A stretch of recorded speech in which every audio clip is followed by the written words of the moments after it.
अस्सलाम वालेकुम। Programme the real truth के साथ मैं हूं आपका मेज़बान फ़याज़ मलिक। नाज़रीन, आज के प्रोग्राम में मेरे मेहमान हैं DIG establishment Punjab doctor Suleman Sultan Rana. पूछेंगे हम उनसे क्या है ये एस्टेब्लिशमेंट ब्रांच, ये कैसे काम करती है, इसके काम का तरीक़ाकार क्या है और पंजाब पुलिस के अंदर एस्टेब्लिशमेंट ब्रांच का क्या किरदार है। और भी बहुत से सवालात और इनके जवाब देंगे डॉक्टर सुलेमान सुल्तान राना। सर, बहुत शुक्रिया, आपने अपना कीमती टाइम दिया। वालेकुम सलाम और थैंक यू वेरी मच मुझे बुलाने का, बहुत शुक्रिया जी। अच्छा सर, प्रोग्राम का आगाज़ करते हैं। 2,10,000 से ज़ायद की कांस्टेबली को आप देखते हैं, इतनी बड़ी तादाद। तो सर, इनकी ट्रांसफ़र पोस्टिंग का क्या म्यार है, क्या तरीक़ाकार है, कैसे मैनेज करते हैं पंजाब की सतह पर? सर बेसिकली कांस्टेबलरी जो है ना वो तकरीबन पंजाब पुलिस की 85% है फोर्स है और इसको गवर्न करने के लिए पुलिस ऑर्डर 2002 भी है और साथ साथ IG के स्टैंडिंग ऑर्डर है जी। ये जो पंजाब कांस्टेबलरी है, पंजाब कांस्टेबलरी जैसे हो गई, इस तरह आपके कुछ यूनिट्स हो गए, CTD हो गया, CCD हो गया, पीरा बन गया है आपका। अच्छा, पीरा भी इलीट बन गया। पीरा को हम यहाँ से भेज रहे हैं, वैसे तो अब डेपुटेशन वगैरह पे भेजा जाता है, लेकिन यह इलीट हो गई। इस ना पंजाब अभी राइट मैनेजमेंट भी आ गई। राइट मैनेजमेंट पंजाब पुलिस में काफ़ी यूनिट्स हैं जिसमें इन पुलिस वालों को खपाया जाता है या पोस्ट किया जाता है। उसमें जो मद्देनज़र किया जाता है एक तो स्टैंडिंग ऑर्डर्स हैं, उसके अलावा ये है कि पुलिस ऑर्डर 2002 के में। इसके अलावा ये जो आपकी इंतज़ामी ज़रूरियात हैं, अच्छा, उस वक़्त की जो ज़रूरियात हैं उसके मुताबिक भी इन लोगों को पोस्ट किया जाता है। जैसे लॉ एंड ऑर्डर की कोई सिचुएशन है तो उसके लिए RMP जैसे रेज की गई है जी। PC गार्डों पे होती थी, लॉ एंड ऑर्डर की ड्यूटी के लिए भी होती है। अब PC RMP ये पंजाब कांस्टेबलरी ये वो दो यूनिट्स हैं कि जिनमें जाने के लिए मुलाजमीन का जो रुझान कम है या उनकी पूरी कोशिश होती है कि ना जाए कि यहाँ पे जिस हद तक बचा जाए। तो उसमें यह है कि पंजाब कांस्टेबलरी का अब जैसे टेन्योर जो है वो 1.5 साल का कर दिया गया। अच्छा जी। मतलब उसमें अब उनके लिए ये सहूलत फराम कर दी गई है कि जो जिसे पंजाब कांस्टेबलरी में आएगा कांस्टेबल, उसके एग्जैक्टली 1.5 साल बाद वो एलिजिबल होगा तो इसको फील्ड ड्यूटी में भेज दिया, पोस्ट आउट। ठीक है ना जी। इसी तरह नया यूनिट बना है RMP में टेन्योर जो है वो अभी फॉर द टाइम बीइंग 3 साल का है। अच्छा, तो इसलिए RMP में भी जाने के लिए लोगों की है रुकावटें चल रही होती हैं कि हमने ना जाए या हम चले गए RMP में तो हमें उधर से निकलना कैसे, तलाफी दे दीजिए। तो सर, इस सूरत हाल में तो आपको बड़ी मुश्किलात का सामना करना होगा।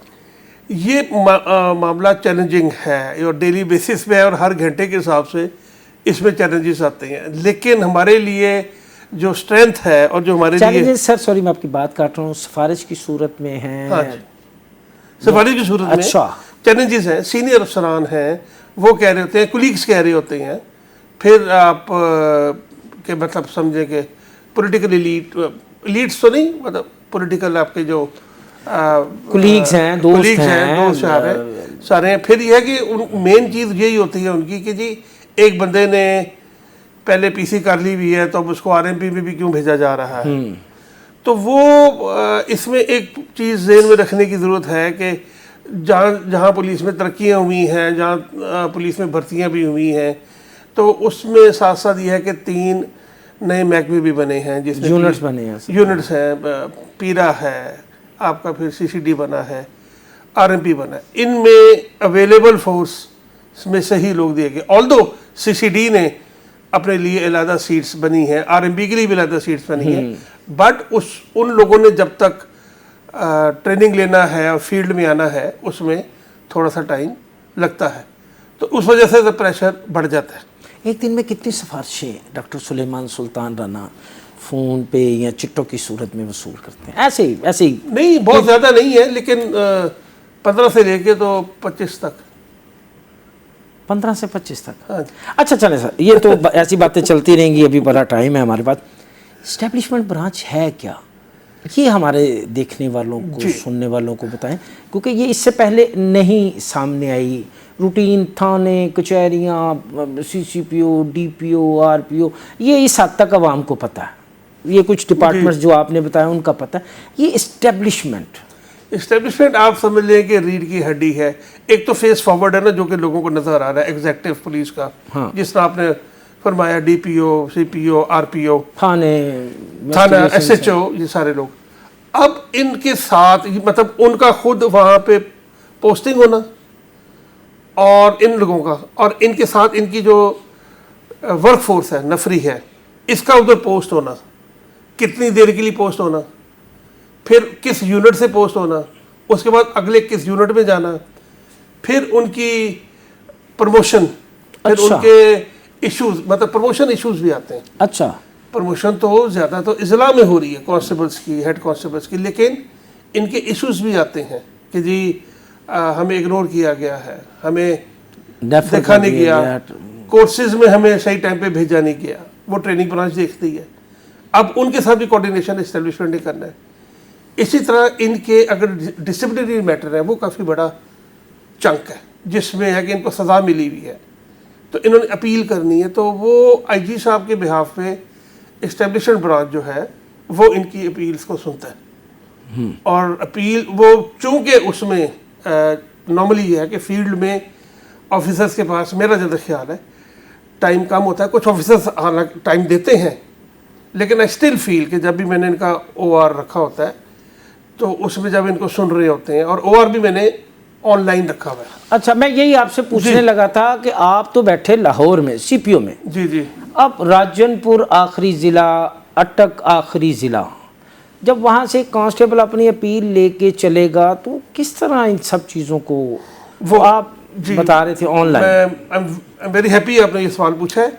जहाँ तक ताल्लुक है ना, ये राजनपुर, ये मुल्तान, बहावलपुर, ये इन लोगों की अपील हम नहीं सुनते, वो आईजी साउथ पंजाब सुनते हैं, एडिशनल आईजी साउथ जी। लेकिन हम लोग बाकी जो रीजन्स हैं उनकी हम लोग सुनते हैं, पिंडी से लेके तो लाहौर तक। ठीक है।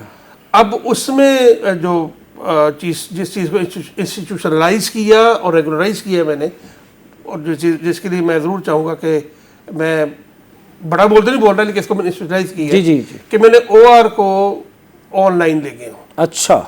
मीन्स मैं अवॉइड करता हूँ इस चीज़ को कि पिंडी से कोई लड़का जो है वो चले और इधर आके कहे जी मेरा तबादला कर दें, यह मसला हो गया, ये है, या मेरी ये अपील है, सुन ली जाए। मैं कहता हूँ जी ओआर पे, तो ऑनलाइन हम लोग जूम पे मीटिंग करते हैं ना।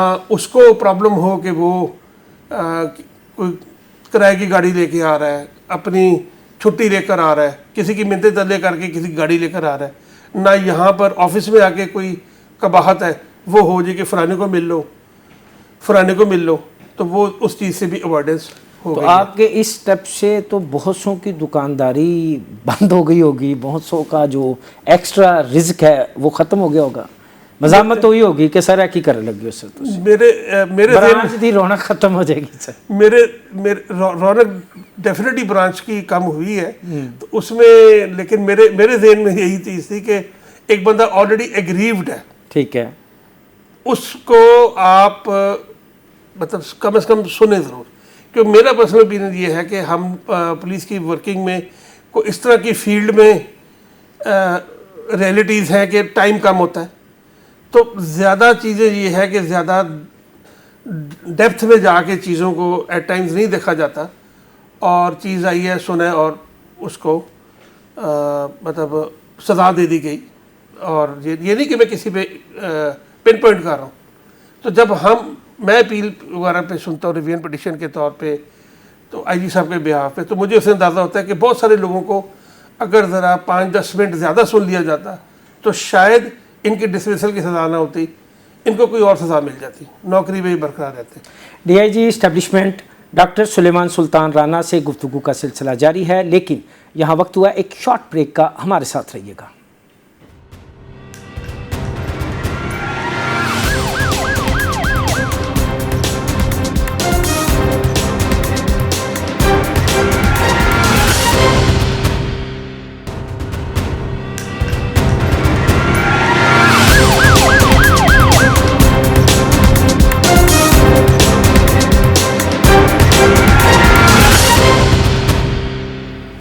वेलकम बैक नाजरीन। दोबारा गुफ्तगू का सिलसिला वहीं से जहां ब्रेक पे जाने से पहले हमने मुनक़ता किया था। अच्छा सर, अब कुछ बात करते हैं तरक्की, प्रमोशन।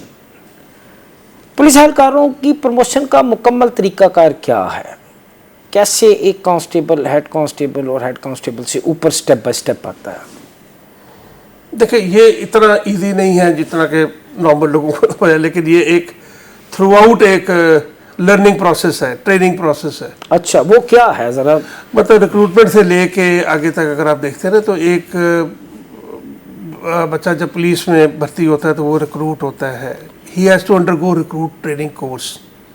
रिक्रूट ट्रेनिंग कोर्स करता है, उसमें रिक्रूट ट्रेनिंग कोर्स उसका होता है, उसके अलावा एलीट की ट्रेनिंग भी होती है। अच्छा, फिर उसने दोनों कोर्सेज को क्लियर करना है और उसके बाद फिर वो अमली ज़िंदगी की तरफ अमली ज़िंदगी की तरफ आ जाता है। अपनी ज़िंदगी में जब आ जाता है तो उसको एक ज़िला जिधर का डोमिसाइल होता है वो उसको अलॉट कर दिया जाता है। फिर उसके बाद जो ही टेन्योर उसका आगे बढ़ता है, फिर ए लिस्ट होती है।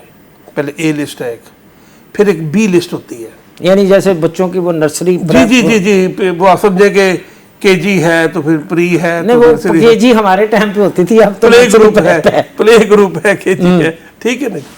तो इस तरह ए लिस्ट होती है। ए लिस्ट जो क्लियर करते हैं वो फिर बी लिस्ट में उनका इंतराज होता है। इसके फार्मूलेज भी थोड़े से कॉम्प्लेक्स हैं। फिर बी लिस्ट में जिनका इंतराज होता है उसके बाद आगे वो अहल हो जाते हैं कि वो सी लिस्ट में जा सकें। फिर आगे आ जाता है इनका लोअर कोर्स। अच्छा, ए बी सी का दुरानिया भी बताएं ना सर। मैं बता देता हूँ, जो ये लोअर कोर्स वगैरह मैं पहले बता दूँ। जी। लोअर कोर्स जब आप कर लेते हैं ना, तो फिर आप इस काबिल हो जाते हैं कि आप अगली प्रमोशन की सीढ़ी चढ़ते, सीढ़ी पे चल सके। ठीक है। अब ये चीज़ ज़रूर देखने वाली है कि बहुत सारे रेंजेस में, बहुत सारे ज़िला में जो ए लिस्ट बी लिस्ट उस तरह रेगुलरिटी के साथ नहीं हो रही होती, जिसकी बिना पे वो इफ़ेक्ट होते हैं। क्यों? इसलिए कि उसमें एक तो है कि या तो they are very busy in their law and order duties, क्योंकि आपने जब ये इम्तिहान लेना है बच्चों का, जब आपने इनकी प्रमोशन का इम्तिहान लेना है, जब आपने इनकी सीनियरिटी का इम्तिहान लेना है, ये कुछ लेना है, इनको सेट करना है, तो उसके लिए you definitely need to give them some time.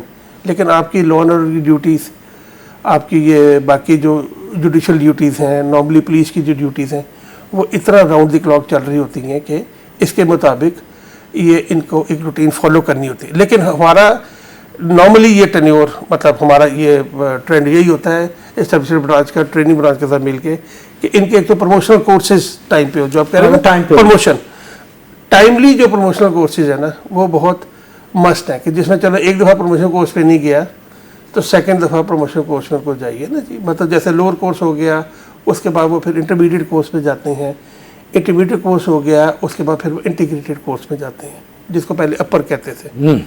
अब ये तो इन इंटीग्रेटेड कोर्स में जाके ये स्पेशलाइज्ड अपने उसमें बैचेस में चले जाते हैं, ठीक है।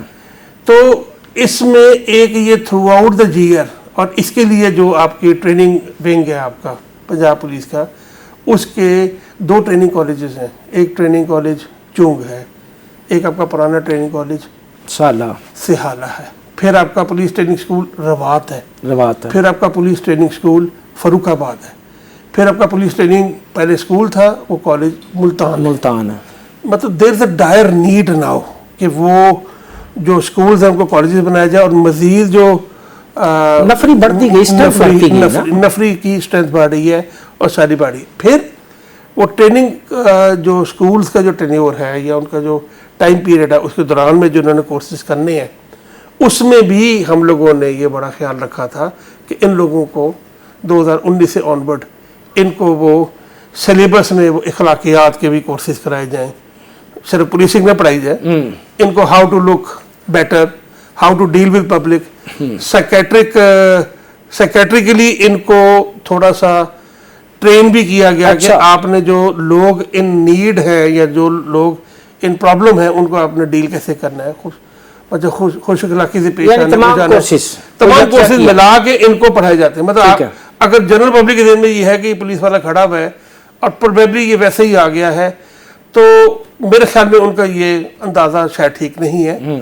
वो काफ़ी ज़्यादा, मतलब वो आपको भी पता है कि भर्ती का जो तरीक़ेकार है, दौड़ दौड़, 7 मिनट में 1 मील, पैमाइश, कद छाती, पैमाइश, उसके बाद रिटन टेस्ट क्लियर हो, फिर इंटरव्यू दो। इंटरव्यू में नॉर्मली ये होता है कि अगर 5,000 बच्चा है या 2,000 बच्चा है तो 200 सीटें हैं, 200 सीटें या बड़ा 400 मुश्किल सीटें काम है। बड़ा मुश्किल काम है। अब कई ऐसे बच्चे हैं जो बड़े टैलेंटेड होते हैं, लेकिन आखिर में यह है कि वो 300 सीटें हैं तो 301 नंबर पे बैठा है बेचारा, बैठा 302 पे बैठा है। बैठा अब उसके बाद जब ये इधर आ जाते हैं, उसके बाद इनको जो रिक्रूट ट्रेनिंग स्कूल है, रिक्रूट ट्रेनिंग जो सेंटर्स हैं जहाँ पे आपका ये ट्रेनिंग कोर्सेज होते हैं, ट्रेनिंग कोर्सेज होते वो आसान नहीं है।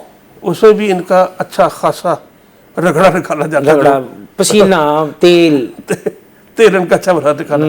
अब उसके साथ साथ इन तमाम को हर ट्रेनिंग ये जो कोर्स है उसमें इनको साइबर की और इनकी भी ट्रेनिंग शुरू अच्छा, कर दी गई साइबर की भी ट्रेनिंग शुरू करवा दी गई है, कोर्सेज इनको, ताकि पहले लोग तो ये ट्रेनिंग अफसरान वगैरह करते थे। भाई अब हर एक के पास स्मार्टफोन है। अच्छा, पहले तो ये भी तो बताया ना कि स्मार्टफोन तो पहले शादर नादर ही था, शादर नादर, अब हर एक के पास है। आपको बटन वाला एक फोन, अच्छा स्टेप है। मुझे तो अपने बटन वाला फोन याद नहीं है, मैं तो अब नहीं, मुझे याद है। आपको याद है। मुझे याद है सर, मुझे याद। अच्छा सर, इस प्रमोशन के जो सिलसिला है इसमें सीनियरिटी ज्यादा अहम होती है या कारकर्दगी? देखें, सीनियरिटी कम फिटनेस होती है हर जगह पे। कारकर्दगी देखें, ये बेसिकली ये चीज़ बड़ी और वजह तनाज़ा भी लगी रही, माजी में रही है ये, ऐसी वैसी नहीं, ठीक ठाक। ठीक ठाक। इसको पनामा का नाम दे दिया गया था। उसमें यह है कि जिनकी कारकर्दगी अच्छी थी उनको प्रमोशन दी गई, डीआईजी तक और उनकी मजीद बहुत अच्छी तरक्की थी तो उनको डबल प्रमोशन भी मिली कई लोगों को। उससे तनाज़ा ये बना कि हार्ड बर्निंग, मतलब हार्ड बर्निंग बहुत थी फोर्स में, कि भी हमारे साथ वाला था तो भी हम तो भी ASI हैं और वो इस वक्त इंस्पेक्टर बन गया और इंस्पेक्टर से DSP बनने जा रहा है। डीआईजी तक गए सर? DIG तक गए, डीआईजी तक गए? जी, मतलब DIG तक भी गए, SSB तक भी गए लोग, ठीक है। अब उसमें पॉइंट ये है कि मेरा अपना पर्सनल ओपिनियन ये है कि किसी की कारकर्दगी अच्छी है उसको आप कैश रिवॉर्ड दें, ठीक है, उसको अच्छा कैश रिवॉर्ड दें, तगड़ा कैश रिवॉर्ड दें। और अगर बहुत अच्छी कारकर्दगी है तो डेफिनेटली, जिस तरह पुलिस में ये वेलफेयर का एस्पेक्ट अच्छा चल रहा है, उसको वेलफेयर की इमदाद भी उसकी बढ़ाई जा सकती है, उसके बच्चों के लिए या बाकी चीज़ों के लिए। डिपार्टमेंटली उसको एक्सेलरेटेड प्रमोशन वाला जो इधर आइडिया रहा है, that has not proven to be very useful, उसने बैकफायर की है। अच्छा, इसके नेगेटिव असरात क्या है और मुस्बत क्या है इस बैकफायर के? हार्ड बर्निंग, देखें जी, हार्ड बर्निंग है। नेगेटिव असर यही है कि ये जो एक्सेलरेटेड प्रमोशन आपने कुछ लोगों को दे दी, कुछ को नहीं दी, उससे उनकी कुलीसियत में हार्ड बर्निंग आ गई। फिर ये तो होगी person to person, heart burning है, जेलसी है और लेग पुलिंग। फिर आगे वो चीज़ एक आ गई जो कि डिपार्टमेंटली कहते हैं, तो लिटिगेशन में लोग गए, लोग रिटों में गए लोग। तो मेरा ख्याल आपके प्रमोशंस के हवाले से कोई भी हो तो उसके बाद ये लिटिगेशन ज़रूर शुरू हो जाती है।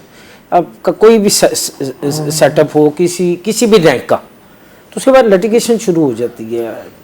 अब लेवल कम है, ये जो आउट ऑफ टर्न प्रमोशन वाली थी ना, ये ज़्यादा थी, इसमें लिटिगेशन बहुत थी। और ऐसा भी टाइम गुजरा है कि 7-8 साल सब इंस्पेक्टर से इंस्पेक्टर की प्रमोशन का बोर्ड नहीं हुआ। अच्छा, अब मैं आपसे ना एक बड़ा अहम सवाल पूछूंगा। मेरे इस सवाल के होंगे 2 हिस्से। पहला हिस्सा तो ये है, अगर हम 2019 से पीछे चले जाएं तो अफसरान और अहलकारों की प्रमोशंस में बड़ी ताख़ीर होती थी। मैंने खुद देखा है, जब मैंने जर्नलिज्म का कैरियर शुरू किया तो मैंने जिसको थानेदार देखा वो थानेदार ही है, जिसको मैंने इंस्पेक्टर देखा वो इंस्पेक्टर ही है, और जिस बेचारे को कांस्टेबल देखा वो कांस्टेबल ही है। एक तो पहले स्टेप में आपने मुझे ये बताना था कि ये ताख़ीरी वजूहात क्या थी, और दूसरे में आपने मुझे ये बताना है कि 2019 के बाद ऐसा क्या हो गया कि आपने प्रमोशंस ही कर दी। इसमें तो मैंने तो आपको यही पॉइंट ऑफ व्यू दूंगा कि 2019 से ज़्यादा तो हुई हैं, मैं ये कहूँगा कि 2023 ऑनवर्ड ज़्यादा हुई। चल 2023 आ जाए, मैं से डिजिट का रिपेयर हो गया। नहीं 2023 ऑनवर्ड, लेकिन ये है कि इससे पहले क्यों नहीं प्रमोशन हो रही थी? हाँ, इससे पहले वही वजह कि ये जो आउट ऑफ टर्न प्रमोशन का एक ट्रेंड शुरू हुआ था, वो आगे स्नोबॉल इफेक्ट था। जो स्नोबॉल इफेक्ट आपको पता है कि एक वो छोटी सी चीज शुरू हो लेकिन रोल डाउन करती है जब पहाड़ के, वो बढ़ती गई तो बढ़ती जाती है, तो वो चीजें, दैट्स अ स्नोबॉल इफेक्ट। जो रास्ते में है उसको लिपेट तो स्नोबॉल इफेक्ट की वजह से ये हुआ कि इतनी लिटिगेशन होगी, फिर डिपार्टमेंटली आपस में चीज़ें की, फिर ये कि पुलिस में केडर जो एक है ना, केडर एडमिनिस्ट्रेटर आईजीपी, लेकिन उसमें यूनिट्स हैं, कुछ यूनिट्स हैं जो मिल के पंजाब पुलिस बना रहे हैं। अच्छा सर, मैं उन यूनिट्स पे भी आपके साथ बात करूंगा। डीआईजी एस्टेब्लिशमेंट डॉक्टर सुलेमान सुल्तान राणा के साथ गुफ्तगू का सिलसिला जारी, लेकिन वक्त हुआ है एक शॉर्ट ब्रेक का।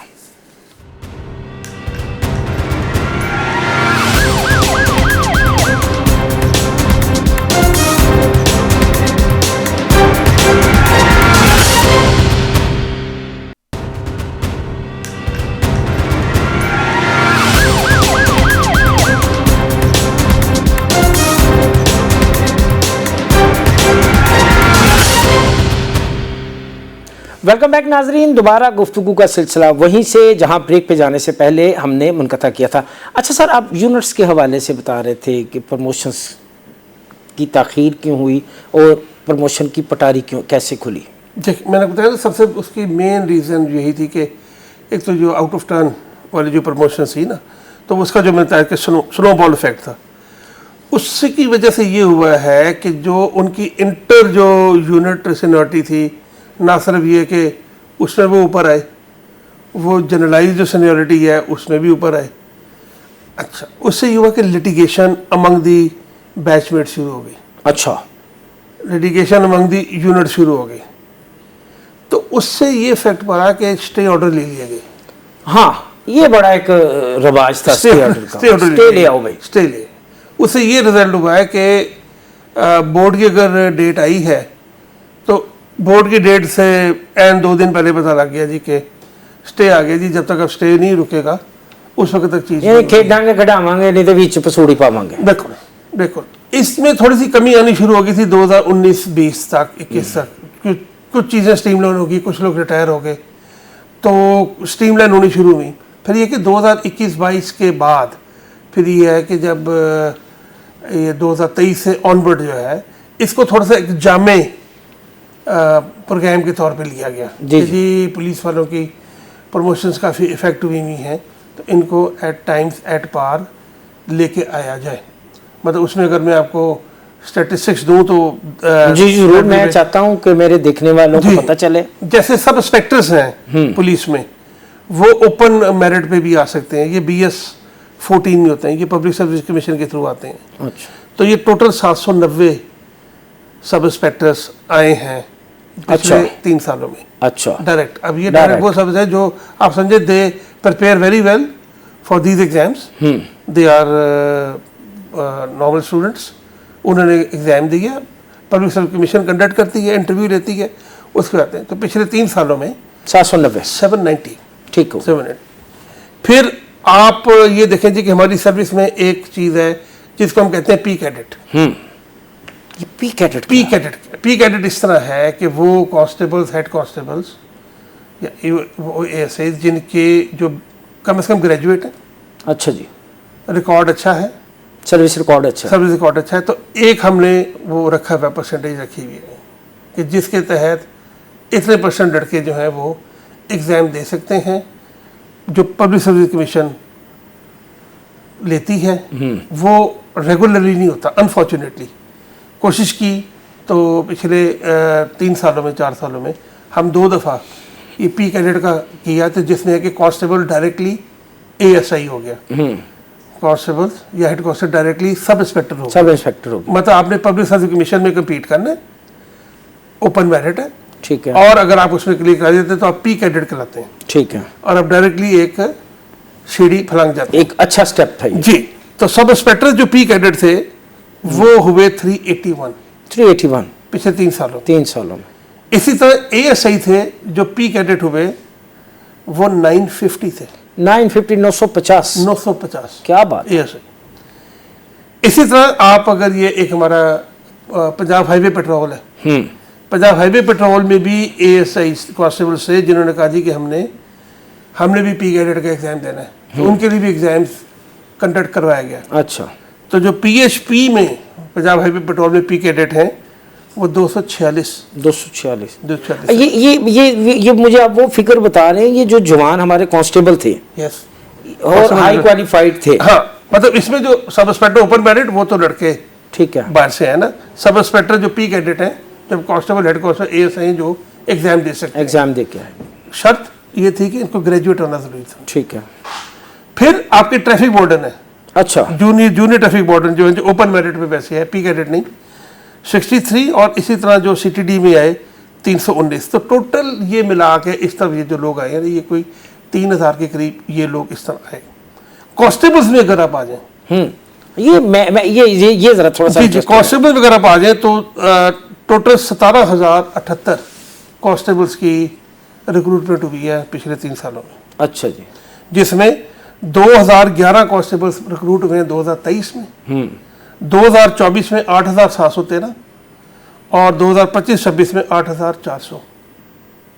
माजी में इतनी नहीं है रिक्रूटमेंट, माजी में इतनी नहीं है, लेकिन कम है। कांस्टेबल्स की रिक्रूटमेंट एक वाहिद एक चीज़ है जो कि हर साल आप भी देखते होंगे, एडवर्टीजमेंट उसकी हो रही है और हर साल वो होता है। ये क्योंकि लोग रिटायर हो रहे हैं और ये भर्तियाँ इनकी आती हैं और उसके मुताबिक ये फिर चीज़ें चल रही होती हैं। इसी तरह ट्रैफिक असिस्टेंट्स हैं जो लिए गए हैं, ये 1600 ट्रैफिक असिस्टेंट्स लिए गए हैं पूरे ये भी पंजाब।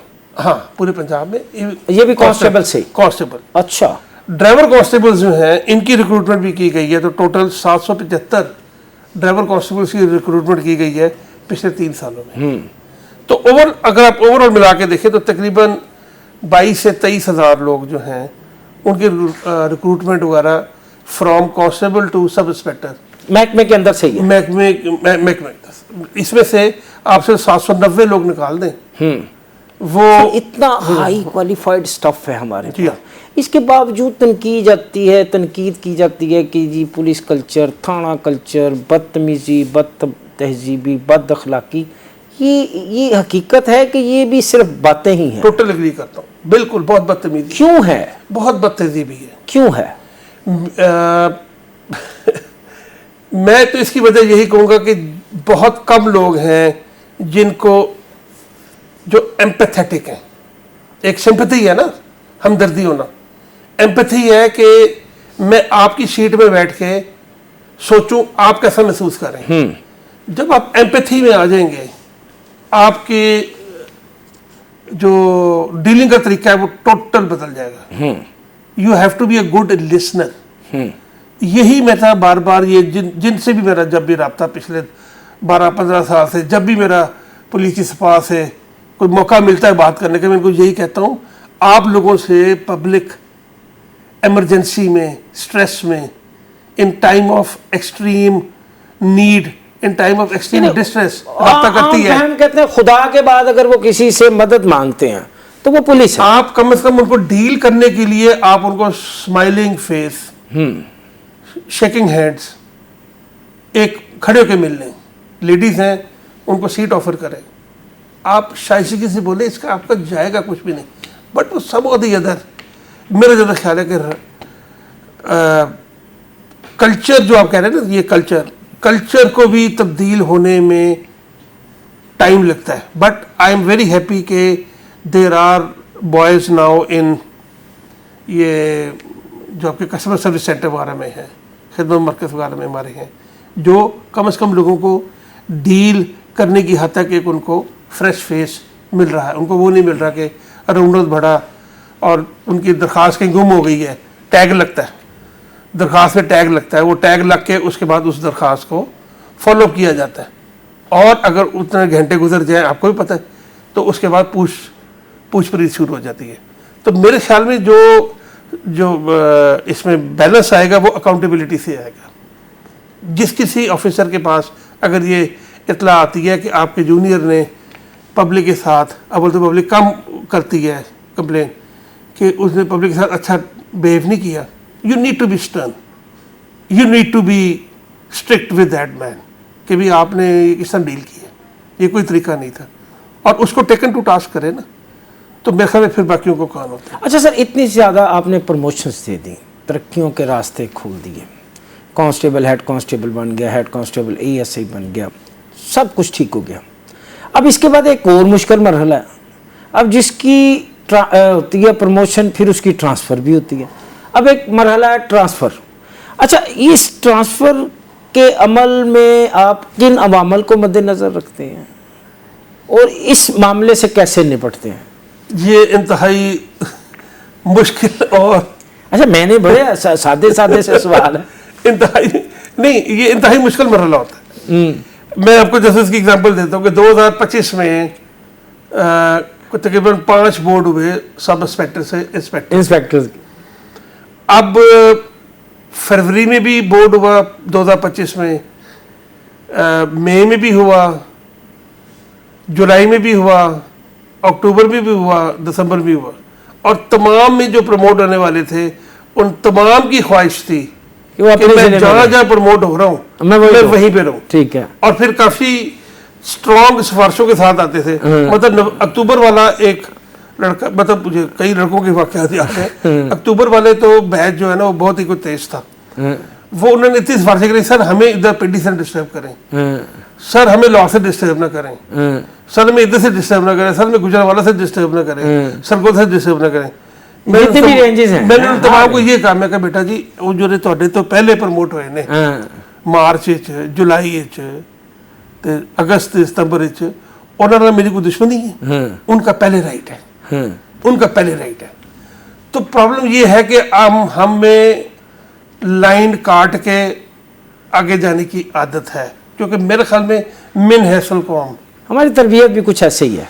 तरबियत के अलावा एक और चीज़ है, मिन हैसल कौम। मैंने जो चीज़ ऑब्जर्व की है, आई डोंट नो ये इस पे कहना बेहतर है या नहीं है। नहीं, जो मैंने प्रैक्टिकल लाइफ में ये देखा है कि जो बंदा लाइन काट के उस तरफ चला जाता है, वह भी खड़ा होकर कह रहा होता है भी लाइन में रहो, वो भी कह रहा होता है लाइन में।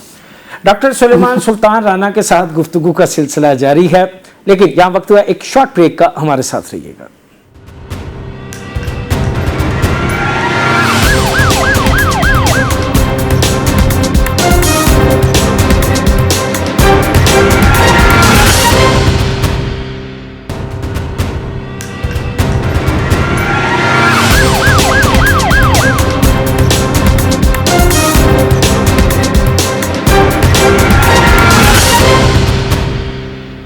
वेलकम बैक नाजरीन, दोबारा गुफ्तगू का सिलसिला वहीं से। अच्छा सर, हम बात कर रहे थे ट्रांसफ़र्स की। अच्छा, एक सवाल ऐसे बैठे बैठे, शरारत समझ लें आप इसको, मेरी हल्की सी बात सी। एक अफसर है, उसकी बार बार ट्रांसफ़र है, उसको रोकने के लिए इस्टेब्लिशमेंट ब्रांच की पॉलिसी क्या है? अब एक अफसर को आप एक से ज़्यादा भी कर सकते हैं और एक तक भी रह सकते हैं, पॉलिसी तो एक ही है ना।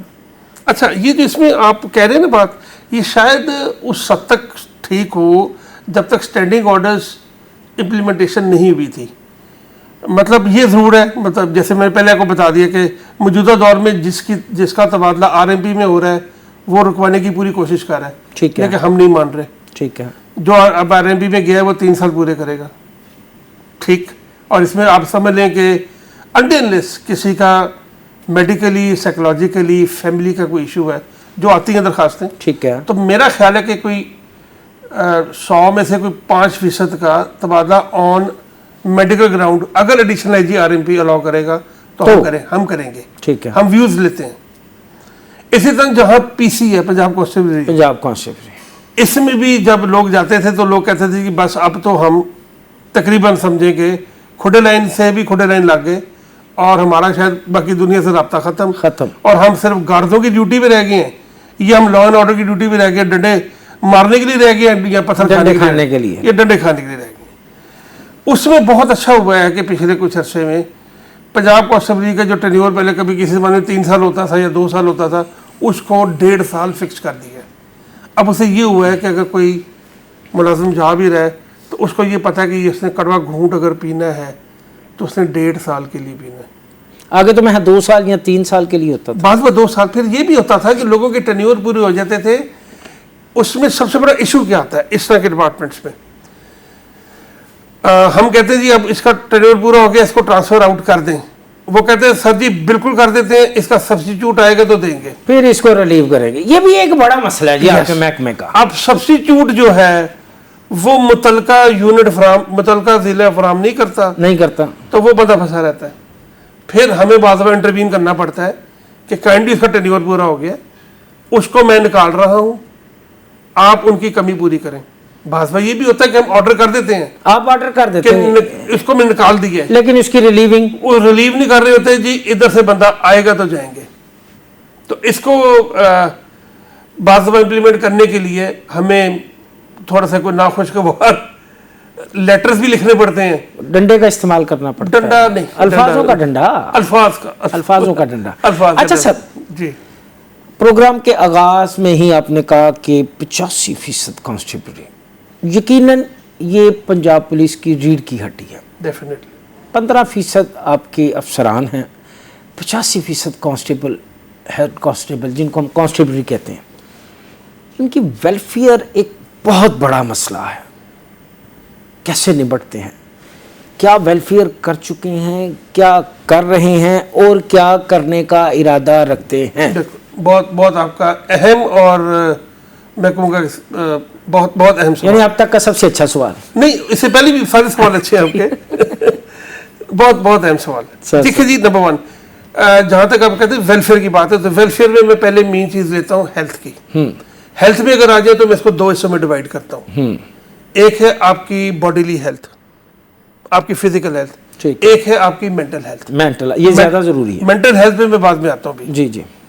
जहाँ तक ये फिजिकल हेल्थ की बात है, बॉडीली हेल्थ की बात है, तो पंजाब पुलिस ने 29 अस्पतालों के साथ MOUs साइन किए हैं, लेबॉर्टरीज के साथ MOUs साइन किए हैं कि ये हमारे जो मुलाजमान हैं, ये अगर मुलाजमीन आपके पास आएंगे तो आपने इनके साथ डिस्काउंट करना है, डिस्काउंट, और अच्छा डिस्काउंट करते हैं। फ्री वाला तो खैर नहीं है कॉन्सेप्ट, बट अबाउट 20%, 25% तक लोग, 30% तक भी लोग हमारे साथ करते हैं। अब इसमें मैं आपके साथ फिगर्स भी थोड़े से शेयर जी जरूर। तकरीबन आप ये समझ लीजिए कि तकरीबन 2000 पिछले 3 सालों में मजमूई तौर पर 84 करोड़ रुपए मेडिकल फाइनेंशियल असिस्टेंस में दिए गए। 3 सालों में 84 करोड़ रुपया, ठीक है। और ये तकसीम किया गया है तकरीबन 9800 एहलकारों को, 9800 एहलकारों को 84 करोड़ रुपया तकसीम किया गया हेल्थ के जुमरे में। हेल्थ के। फिर आपके एक मेरा फूल प्रोग्राम है, वो शुरू किया गया था। मेरे फूल। अच्छा, मेरे फूल। कुछ ऐसे मुलाजमीन हैं जिनके बच्चे सेरेब्रल पॉल्सी का शिकार हैं, मुख्तलिफ अमराज का, दे स्पेशल नीड्स चिल्ड्रन। तो उनके लिए हम लोगों ने तकरीबन 1527 जो बच्चे स्पेशल नीड्स वाले हैं उनका इलाज किया हमने, और उसके ऊपर पैसे जो लगे हैं वो तकरीबन 390 मिलियन रुपीस। 390 मिलियन, अच्छा जी, ठीक है जी। इसी तरह सेरेब्रल पॉलिसी के 709 बच्चे हैं, उनको जिनको सेरेब्रल पॉलिसी आपको पता है दिमागी बीमार से, इनको 10,000 रुपये माहाना का वजीफ़ा इनके वालिदैन को दिया जाता है कि ताकि इनका इलाज किया जाए। थैलेसीमिया और ब्लड डिसऑर्डर के तकरीबन 175 बच्चों को तकरीबन 15,000 रुपये माहाना के हिसाब से दे रही। ठीक है।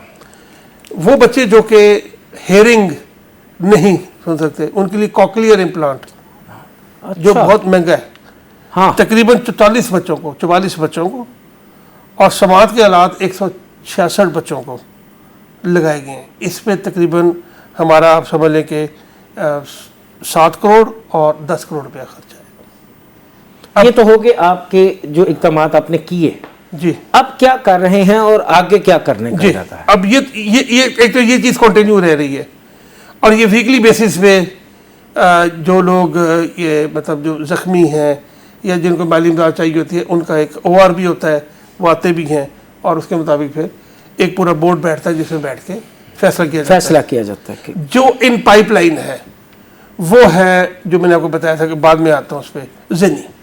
जेनी। अच्छा, एक डाटा निकलवाए मैंने, तो पता ये चला कि पिछले 3, और तो तादाद ज़्यादा नहीं है, पिछले 3 सालों में तकरीबन पिछले 10 सालों में तकरीबन 43 के करीब ऑफिसर्स एंड जवान हैं जिन्होंने खुदकुशी की है। 43 ज़्यादा नहीं है देखा जाए तो 10 साल, लेकिन है फिगर तो है। 2017 से लेकर आता 9 साल में, 9 साल मतलब मैं नहीं कहूँगा कि ओवरवेलमिंग फिगर है, बट डिस्टर्बिंग फिगर है। मतलब जिसमें आप ये समझ लें कि तकरीबन 6 लोग जो हैं उनकी अटैम्प्ट आई, तो बाकी लोग हैं उनकी खुदकुशी मतलब होगी, कंप्लीट होगी। ठीक है। अच्छा, अब इसमें आप अगर जेन में लेकर आए तो 2020 में एक एसपी भी थे जो कि रवात ट्रेनिंग कॉलेज के प्रिंसिपल थे। हाँ, उन्होंने भी की थी। अबरार निकोकारा, जी, उन्होंने खुदकुशी की थी। इस समय में 2 डीपीओ ननकाना थे वो, if I can recall, Shahzad Bhopal भी थे। मैं 2011 में उन्होंने की थी। फिर एक लड़का था बलूचिस्तान में, वहाँ उसने भी की थी। बलूचिस्तान में की थी। हाँ जी। तो पॉइंट ये है कि ये चीज़ें एग्जिस्ट कर रही है। इसका एक थोड़ा सा मैंने वैसे जो अपने तौर पे 6-7 महीने में 8 महीने में एनालिसिस किया ना, तो जो रिपोर्ट्स आई है मेरे पास तकरीबन 73 यूनिट्स की रिपोर्ट आई है पंजाब पुलिस के, टोटल मिला के ज़िले और कुछ है। 590 लोग जो हैं वो अफेक्टेड हैं सम सॉर्ट ऑफ मेंटल। ये नंबर बहुत छोटा है, ये टिप ऑफ द आइसबर्ग है। तो हम इसके लिए पंजाब पुलिस का मेंटल हेल्थ प्रोग्राम लेकर आ रहे हैं। अच्छा, आज ही साहब से डिस्कशन हो गई है, तो इंशाल्लाह फर्दर इनकी निटी ग्रिटी देख के तो इसकी डिस्कशन, तो इसमें हम लोग हर ज़िले के एसपी हेडक्वार्टर को इसका पाबंद बनाएंगे कि वो जो उसके ज़िले में आइडेंटिफाइड हो गए हैं लोग, उनका अब इसमें 3 मेन है। मैनिक है, डिप्रेशन में है, शिज़ोफ्रेनिक है। शिज़ोफ्रेनिक हाई है, मैनिक और डिप्रेशन ज़्यादा है, मैनी और डिप्रेशन। अब इनको लोग जो आइडेंटिफाइड है, इनको वो हर 15 दिन के बाद चेकअप करवाएं, डिस्ट्रिक्ट साइकेट्रिस्ट से चेक कराएगा, तो मेडिकल बोर्ड बनवाएंगे, वो उनकी रिपोर्ट हमें भेजेंगे। अच्छा सर, ऐसी एक सवाल आ गया मेरे जहन में, जितने भी बड़े महकमे हैं, चाहे वो फोर्सेस हैं या अदर डिपार्टमेंट हैं, उनके अपने हॉस्पिटल्स हैं, पुलिस का हॉस्पिटल्स नहीं है पूरे पाकिस्तान में। जैसे वापडा का हॉस्पिटल है, हमारे पाक फौज का हॉस्पिटल है, अदर्स डिपार्टमेंट हैं, उनका पुलिस का क्यों नहीं है सर? पुलिस का हॉस्पिटल देखें जी, लाहौर की अगर हद तक देखें तो पुलिस लाइंस के लगूजर सिंह में हॉस्पिटल है, उसको अच्छा बनाने की, फाल करने की कोशिश भी की गई है, डॉक्टर्स की ड्यूटी भी लगाई गई है। समौदी अदर उस तरह वो टेक ऑफ नहीं कर सका। और मैं ये ज़रूर कहूँगा कि ये एक वन ऑफ दोज थिंग्स, बहुत सारी चीज़ें हैं जो कि होनी चाहिए जो नहीं हो सकी, लेकिन उनमें से एक बहुत इंपॉर्टेंट चीज़ है वो ये है कि ये हम लोग को एक हॉस्पिटल डेडिकेटेड बनाना चाहिए। लेकिन उसमें इशू ये आ रहा था कि उसको बनाया किधर जाए, बनाया किधर जाए। अच्छा जी, बहसियत डीआईजी इस्टेब्लिशमेंट पंजाब, क्या कहेंगे आप अपनी फोर्स को, कांस्टेबली को? फोर्स को हम ये कहेंगे जी कि आपकी लीडरशिप ने अपना काम कर दिया। लीडरशिप ने अपना जो पॉइंट ऑफ व्यू है वो आपको बता दिया है। लीडरशिप आपकी तरक्की चाहती है, आपकी वेलफेयर चाहती है, लीडरशिप आपका मेंटल सुकून भी चाहती है, लीडरशिप आपका ख्याल भी कर रही है। हमारी आपसे रिक्वेस्ट है, अपने गिरबान में झांक के पूछें, क्या आप आज भी अपने घर वालों को, ख़ास तौर पे फीमेल्स को, आंखें बंद करके थाने में भेज सकते हैं कि जाके रिपोर्ट दर्ज कराएं? अगर जवाब हाँ में है तो आप समझें कि हम लोग कामयाब हो गए। अगर जवाब नहीं में है, जो मेरा ख्याल है कि नहीं में है, तो हमें काफ़ी बेहतरी की गुंजाइश बकाया। बहुत शुक्रिया डॉक्टर साहब आपका। बातें सुनी आपने DIG establishment Punjab doctor Suleman Sultan Rana की। यहाँ प्रोग्राम द रियल ट्रुथ का वक्त ख़त्म हुआ चाहता है। अगले प्रोग्राम तक के लिए मुझे और मेरी टीम को इजाज़त दीजिए। अल्लाह हाफिज़।